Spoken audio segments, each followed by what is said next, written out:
How you doing, YouTube? Matt with Massive Beer Reviews, back with yet another review. A little bit of collaboration time in the form of Interboro Brewing and Barrier Brewing. It's their Mad Fat Money. Yeah, India Pale Ale. I've actually wanted to try this quite a while. I've had Interboro's Mad Fat Fluid. It's their kind of IPA, and then I've had Money from Barrier. Both excellent beers, and I've always wanted to have this one. It's kind of eluded me and never really had it before, so this is kind of cool. It actually comes to me for courtesy of Keith, my typical OH other half hookup. He was out there the other day. Actually, he called me. He's like, it was like 8 in the morning on a Saturday. He texted me. He's like, you want to go to Industrial Arts and Interboro and all these other places? I was like, dude, it's like I got stuff to do, but I wish I went with him because it looks like he had a good time. But anyway, thank you very much, brother. What else is it saying here? Mad Fat Money, India Pale Ale, Interboro, BK Spirits and Ales. Brewed in collaboration with our friends at Barrier Brewing Company. 7% alcohol by volume. I think that's that and that. This is canned just a hair over a month ago, and it's pretty much just Interboro's kind of logoing, and that's that. So let's give it a whirl. See what she's got. Haven't been to Interboro yet. Haven't been to Barrier yet. It's hard for me now that I live in Jersey. It's gonna be a little bit easier for me. How you doing, guys? To actually get out there, but I haven't been out there as of late. But kind of chomping at the bit.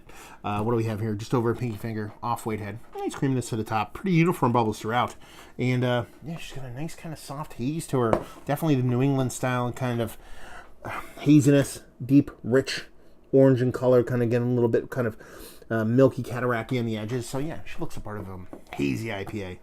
Let's see what she smells like. It's all about OJ in here, man. It's all about OJ and a soft, nice, bright, kind of prickly kind of greeniness to that hop.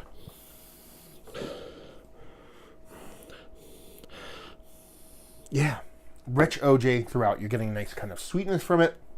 You're getting a nice kind of bitterness from that kind of pithy, kind of rindiness, but you're also getting just a nice balance between just a generic bitterness and sweetness too. It's not like pulling in either direction too much. It's pretty well balanced.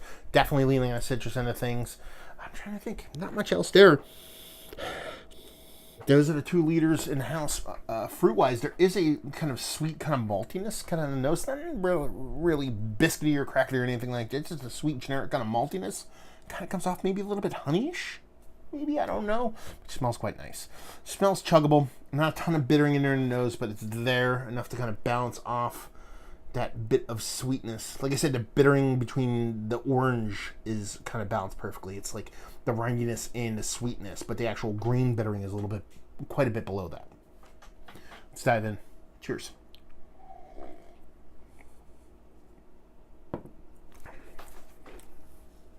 Oh yeah. You can chug like 37 of those. It's got way more balance across the whole beer, bittering and sweetness wise. Still just straight up orange juice level, kind of OJ in the taste. Just straight up extra pulpy, kind of nice, pithy, bittering orange juice, but then you get that heaping helping of that still kind of generic kind of greenness coming around the other end, but it balances off all that sweetness. Tasty, drinkable. I mean, at 7%, it drinks right about there. And I think that's a good thing. You're not drinking anything too crazy. At the same time, you're not drinking anything too light. It's got a nice mouthfeel to it, verging on that super water nerdiness, but it's not super creamy or fluffy. It's a little bit below that. Lends itself to being a little bit more drinkable. That's pretty much it. This is a chugger. This is something I think I could have a few of, even being, like I said, was it 7 on those? I thought it was a little bit higher. But being at 7%, you'd be like, okay, it's not a long haul beer. Yeah, sure, it's not a long haul beer, but at the same time, I think you could drink this like it is a long haul beer and make some pretty awesome bad decisions when you got to like a 6 of these.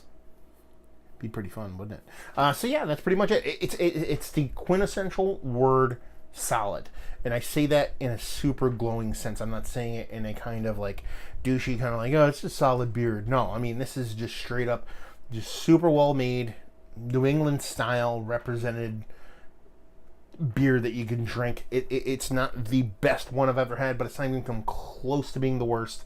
It's just super tasty, super drinkable, super well made, and one of the better collabs I've had as of late. Collabs have gotten much better over the years, but when you have breweries kind of connect and do collabs, they sometimes be a little bit disjointed.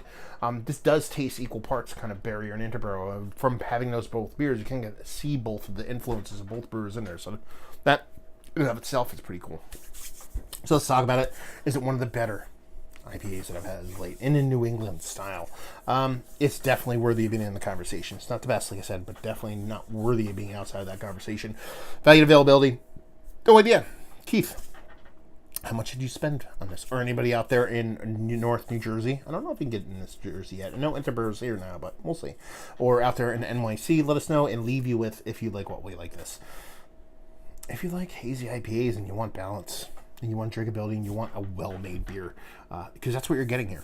I mean, you're just getting super nice, well-made, awesome, to the new kind of style, kind of beer, but in a package that, like I said, is kind of dangerous drinkability-wise. You can definitely make some awesome bad decisions, like I said, drinking 6 of these. So there you go. Another review in the books down there if you want to talk about it. Over there, Massive Beers, type that into Google. Should put maybe a sign here, Massive Beers, something. No, I will not do that. Although, got a little sticker up there. It's kind of peeling off, but you can see it. Where is it? Right there. Look, I can see myself. Massive Beers. If you want to check me out doing other stuff, type that into Google. Beer Massive. Type that into Google. See me doing podcasting stuff. And hopefully you guys enjoyed the review. Hopefully enjoying this hazy IPA right now. And hope to see you next time. Cheers.